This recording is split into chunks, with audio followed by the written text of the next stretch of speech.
Fala pessoal, beleza? Para quem não me conhece, sou Fernando Brasileiro e este é o Aula de História na Web 3.0. No videozinho de hoje vou pontuar um pouquinho ainda de história antiga, agora falando do Egito, certo? É claro. Quem puder já deixa o likezinho no vídeo, muito importante, dá aquela força, se inscreve no canal se não é inscrito, se já é inscrito, recomenda para alguém, dá aquela força. E agora, bora pra vinheta.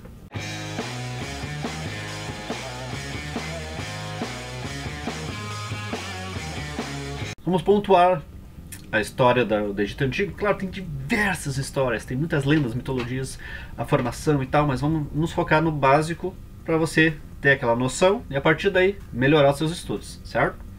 Formação. Ele foi formado às margens do Rio Nilo, né? Com o desenvolvimento da agricultura, por quê? Porque o deserto, o Egito, é tido como uma região muito árida, então a vida procura água.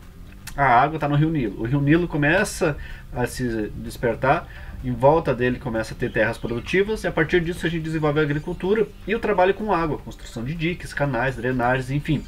A água é vida. Tendo vida a gente consegue plantar e produzir. Que bom! Dentro dessa contínua produção surgem as aldeias, que eram chamadas de nomos. 3500 a.C. eles foram unificados.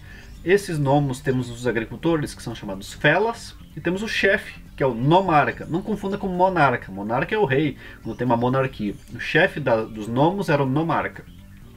Dentro dessas unificações surgiram dois reinos distintos, que era o Baixo Egito, né, que era o delta, e temos o Alto Egito, que era o vale. Só que em 3200 a.C.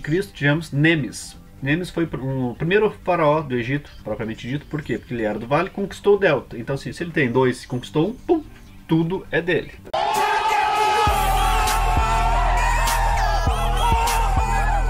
Daí começa o nosso antigo império. Temos três divisões: o antigo império, o médio império e o novo império. Por quê? Cada um teve uma etapa e subdivisões. O antigo império ele é de 3200 a.C. a 2300 a.C. Tivemos o faraó Nemes, como eu falei, que conquistou o delta. Ele se subdividiu em 42 regiões governadas pelos nomarcas, né, que eram os chefes das aldeias, e eles eram supervisionados pelos escribas. Os escribas era quem dominava a leitura e a escrita dos hieroglifos, que surgiram nessa época também, unificando o povo numa mesma língua, escrita, certo? O faraó Nemes ainda trabalhou muito na expansão, né? E os faraós seguintes trabalharam na expansão desse império. E também construíram as primeiras pirâmides e mais famosas, né? Que são a de Quéops, o Khafre e Mycerinos. São essas três que estão na imagem. Elas são muito famosas porque essas pirâmides, como vocês já devem saber, elas guardavam relíquias, eram sepulturas, guardavam riqueza, então assim, era bem bacana. Só que conflitos internos dentro do império acabaram por cair o império, que ficou um tempo meio descontrolado. Que merda, hein?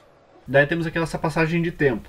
Em 2000 a.C., o governo é novamente unificado. Temos a figura do faraó Mentuhotep, que é esse tiozinho que está na imagem aí. No período de tempo de 1800 a.C. até 1700 a.C., temos as invasões dos Hyksos. Eles usurpam o poder de faraó, fica com eles até 1580. 1580 começa o novo império. Os egípcios recuperam, né, o território e o poder dos Hyksos. Tebas passa a ser a capital, com grandes templos, a arquitetura egípcia é muito bacana. Em 1100 a.C., ele é dividido novamente em dois reinos. Em 662 a.C., os assírios conquistam toda a região. Após várias guerras e lutas e tal, eles conseguem expulsar os assírios, mas em 525 chegam os persas e dominam toda a parada de novo. Assim, já era Império Egito.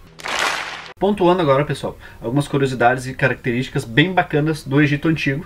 Primeiramente, não podia deixar de falar, né, a escrita hieroglifa.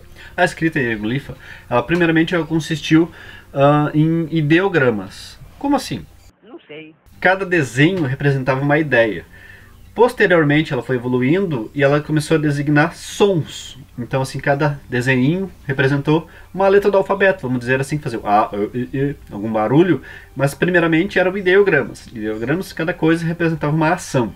Eles tinham um alfabeto bem complexo, mas era bem bacana de ver, as pinturas na parede. Então assim, ó, quem sabe desvendar é um troço bem bacana. É verdade. Na figura do faraó, como o imperador, como a visão do Augusto romano, né, eles eram deuses vivos. O rei, hoje em dia, né, é tido na Idade Média como uma representação divina de alguém do poder de Deus. Então o faraó era um deus vivo entre os presentes. a imagem do faraó, cada coisa tinha um sentido. Por exemplo, assim, a barba postiça era o símbolo do poder sagrado. O chicote era o símbolo da justiça e da ordem. Sabe aquela touca que o faraó usa, aquele negocinho? Ele tem um adorno que geralmente é um abutre e uma serpente. Elas representam o Alto e o Baixo Egito, certo? Lembrando que tinha o Delta e o Vale. O nome disso é Nemes. Para quem se esqueceu, eu acabei de falar, Nemes foi o primeiro faraó do Egito. Tem o cetro também, aquele que parece um docinho, um ganchinho. Ele é o símbolo do poder político militar do faraó. É mesmo?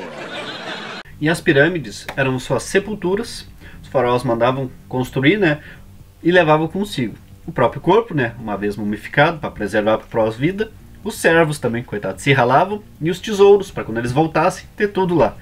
Que baita sacanagem com os servos, hein?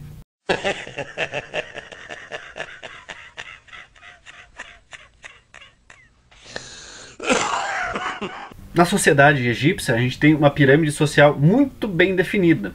Temos o faraó, que eram tidos como filhos diretos de Osíris, né? Então eles eram divindades na terra. Nobres e sacerdotes que se esbaldavam nas coisas boas e só serviam ao faraó. Os soldados, tidos como guardiões do faraó e que guardavam todo o império. Os escribas, que supervisionavam os nomarcas e outras coisas, né? Por quê? Porque eles tinham o poder da escrita e da leitura, né? Eles não eram analfabetos, que nem boa parte do pessoal. Os comerciantes, que acima de outros eles produziam riqueza, né? Comercializavam, giravam riqueza. Os artesãos, que produziam coisas manuais. Então assim, eles não estavam no nível de um comerciante, mas eles ainda estavam em cima dos camponeses. Os camponeses que produziam comida, produziam bens de consumo, e embaixo deles só os escravos. A arte egípcia ela é bem peculiar. Por quê? Porque a gente tem a figura das pirâmides, né, com grandes estruturas construídas, que serviam como sepulturas e depósito de riquezas. Tínhamos as pinturas, que elas eram um pouco sem perspectiva, né, os bonequinhos laterais, mas se vocês separarem os olhos são de frente. Então a gente tem esse retrato bem bacana da arte egípcia. E os retratos eram feitos assim, sobre o cotidiano, atividades. Até se vocês forem olhar algumas pirâmides, tem cenas de sexo pintadas nas paredes. É bem bacana. Não me diga. O povo egípcio, ele era tido como um povo muito cuidadoso, muito vaidoso. Só que assim, ó, a geografia exigia isso. Lá era sol direto, o povo muito queimado. Se vocês virem alguma novela egípcia, ou filme egípcio, os caras forem brancos, é fake, pessoal. O pessoal lá torrava de sol. Só que assim, ó, eles tinham um cuidado muito especial, porque eles ingeriam pouco açúcar, até porque tinha pouco disponível. Óleos corporais, sempre bem hidratados, por quê? Porque senão resseca a pele. Câncer de pele, pessoal, os favelados morriam geral, camponeses, escravos, artesãos. Quem tinha alguma condição de comprar óleos corporais passava, porque se hidratava a pele, garantia um pouquinho de longevidade. E vocês veem essas imagens que eles usam sombra, até os homens, porque isso aí protege as pálpebras e evita, muitos perdiam a visão ou queimavam a parte superior dos olhos, porque essa sombra protegia. Quem não podia se maquiar se dava mal. Outro ponto interessante do Egito Antigo são as múmias. Isso aí ainda revela mistérios. Era um processo de embalsamar as pessoas que era muito bacana, se a gente for olhar de fora, não de dentro. Preservava o corpo para pós-vida, né? O corpo era desidratado, se aplicava o betume, que era um conservante. O corpo ele resseca, fica firme e não decompõe. Eles eram enrolados em faixas, né, e colocados no sarcófago. Era bem embaladinho para presente. Outra curiosidade sobre as múmias é que elas tinham propriedades mágicas tidas por alguns supersticiosos. Tanto que carne mumificada começou a ser fatiada das múmias, começou a ser traficada, porque tinha imperadores e reis da Idade Média que achavam que tinham propriedades místicas, que curavam doenças. Então assim, muitas múmias foram subtraídas de suas pirâmides, de seus sarcófagos, para virar carne em pozinho e poder tratar algumas doenças. Isso no pensamento medieval.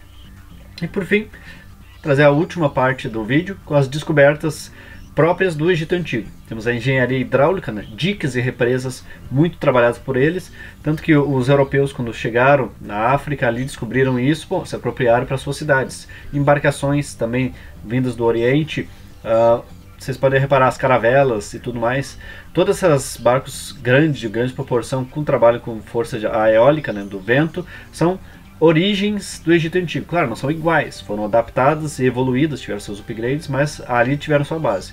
O papel como a gente conhece hoje, vem do papiro, né, do Egito Antigo. A medicina, eles têm altos estudos de anatomia e principalmente na anestesia. A anestesia surgiu no Egito Antigo para procedimentos que às vezes tinham que retirar membros e coisa. Eles já sabiam pós e pastas anestésicas para diminuir o sofrimento do pessoal.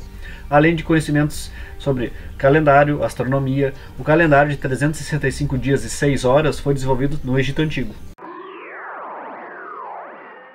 E esse, pessoal, foi o primeiro videozinho do Egito Antigo, trazendo da formação, o Antigo Império, o Médio Império, o Novo Império, e também trazendo algumas características do Egito Antigo. O próximo vídeo é sobre mitologia egípcia. Se você curtiu, deixa o likezinho no canal, muito importante. Se inscreva, se já é inscrito, dá aquela recomendação básica, chama alguém pro canal, vamos bombar o canal até o final do ano, certo? Muito obrigado pela atenção e até a próxima.